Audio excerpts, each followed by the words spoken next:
matchs de Saudi Pro League, Kings Cup et de l'équipe de France Espoir disponibles gratuitement sur Twitch et YouTube Zach Dany et sur toutes les Freebox de France au canal 181. Et c'est parti pour cette finale de Sudamericana. L'engagement qui est fait par l'Atlético Mineiro avec Hulk, 39 ans, qui est présent, toujours là, toujours buteur et qui envoie directement un long ballon devant. Et avec la bonne récupération haute, Moreno et Castillo. Castillo qui va arriver devant la défense. Il a Moreno face à lui. Moreno avec lui, attention, c'est au 20 mètres.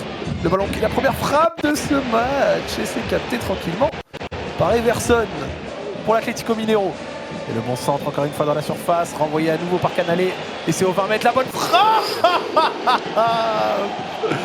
La très bonne frappe. Et première grosse occasion pour l'Atlético Mineiro dans cette rencontre. Juan. Et avec le très bon ballon en direction de Rony à nouveau. Et attention, la première à la petite occasion. C'est au milieu de la surface avec la frappe. Et quel arrêt de Losada. Bernard au coup franc, c'est tiré direct, attention. Et ça vient heurter le poteau de Losada. Bernard qui se prend la tête entre les mains. Situation extrêmement dangereuse. Oh, la trajectoire, on le voit regarder. Le coup franc qui a été brossé par Bernard. La très bonne position, Losada est battu. Losada est complètement battu. C'est dégagé. Attention, peut-être la frappe à venir, la frappe de la part de Canalé qui s'est laissé tenter un petit peu. Ouais, c'était un peu ambitieux. Oh, le bon duel. On le voit. Oh, olé. Oh, ça joue. Et ça joue, ça joue. Et il n'y a pas faute. Ça va profiter à Salvio. Salvio qui va retourner dans l'axe avec la frappe peut-être à venir. Et on disait que ça manquait d'occasion côté Lanús. La voici avec la frappe de la part de Ramiro Carrera.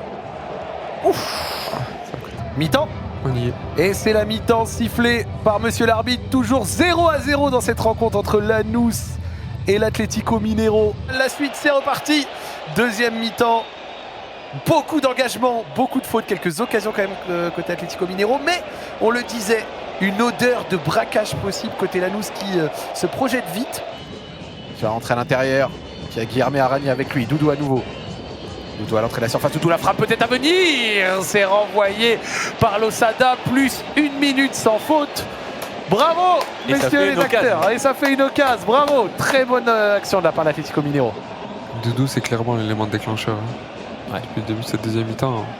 Chaque ballon qui passe par lui, il se termine par quelque chose. Même depuis le début du match. Hein. Ils ont, au début du match, il y avait Rony aussi de l'autre côté qui l'a touché beaucoup. Et là, Doudou, c'est vraiment celui par qui les choses se font.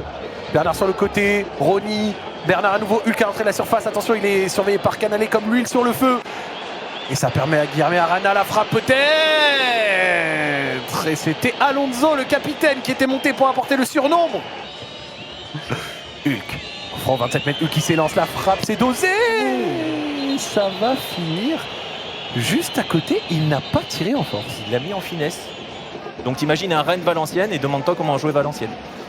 Genre en finale d'une coupe de la Ligue ou quoi. Et attention, la bonne récupération haute. Oh, le voilà le braquage. Il vient d'entrer, Aquino. Aquino qui va sur son pied gauche. Aquino peut-être la frappe. Et c'était bien suivi par Victor Hugo. Grosse alerte de la part de Lanús. Mais bon, du coup, ça va pas donné non plus trop d'occasions. La plus grosse occasion du match restant encore le poteau de Bernard sur le coup franc. Exactement.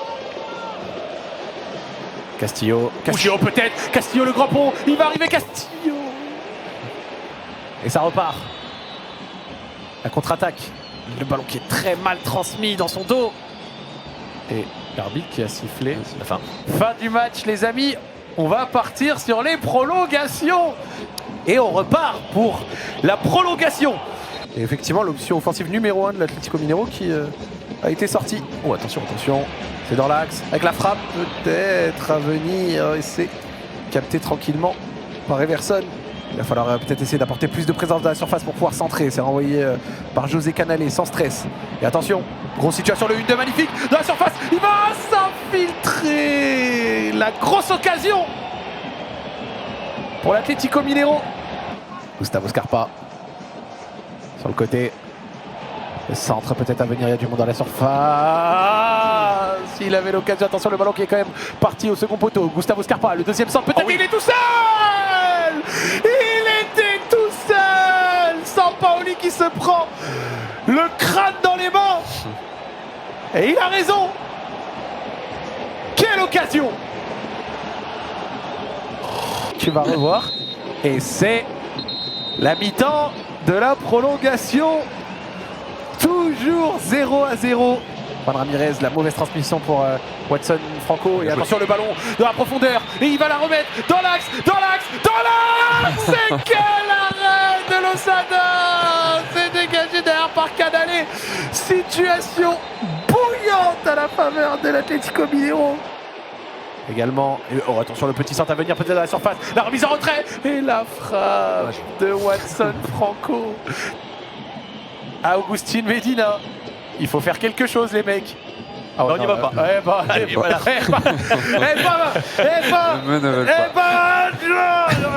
Il faut pas être vulgaire, donc je vais pas l'être, mais c'est la dernière commande. Tu tentes même pas une fiche de vente, quelque chose. Et c'est officiellement, on peut le dire, Aïe, aïe, aïe. le premier 0-0 de l'histoire de la chaîne Zak Nani. Depuis que je commande, depuis que j'ai acheté des droits. Alerte penalty, appelez vos potes. Walter Bull entrant face à Everson, il s'élance. Et c'est extrêmement mal tiré. Oh mon Dieu. Tu peux pas mettre autant de nonchalance dans ton geste. Prendez pas de côté, Hulk qui s'élance. Oh, toujours pas de but, hein. 37 ans. Légende du club qui s'élance.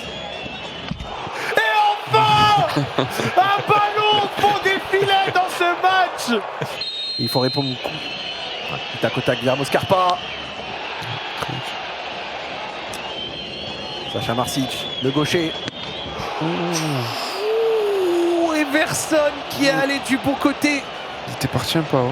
Et Sacha Marsic qui a eu un petit peu de réussite dans le fait que le penalty avait été un peu centré au final. Gomes pour tenter d'égaliser pour Atlético Mineiro. Gomes qui s'élance, il ralentit sa course. Je déteste ses courses.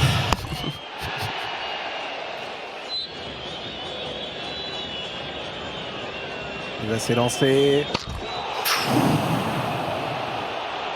Et il est allé chercher le petit filet à côté du poteau. Dylan Aquino face à Losada pour la deuxième fois dans ce match. Et c'est à nouveau remporté par Losada. Acosta qui peut donner le titre à son équipe. Et c'est tiré au-dessus. Il plante son visage dans la pelouse et c'est mérité. Everson face à Losada. Everson qui doit absolument marquer dans cette séance. Everson qui Il lui a mis même pas. C'est peut-être le mieux tiré avec Sudy Izquierdos tout à l'heure. Non, Cardozo, pardon. Agustin Cardozo. Le numéro 30 qui s'élance et qui réussit. Losada qui a la possibilité de permettre à son équipe de repartir championne. Attention. Il s'est transformé.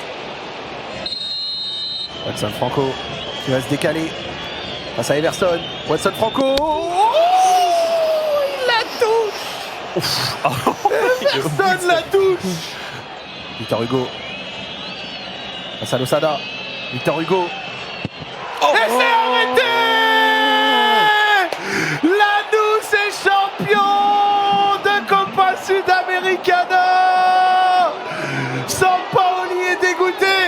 Le petit Poucet l'a fait. Le club, avec 8 millions d'euros de budget, le petit Poucet l'emporte dans cette Copa Sudamericana. Bravo! Campeón de la Conmebol Sudamericana 2025, el Club Atlético Lanús de Argentina.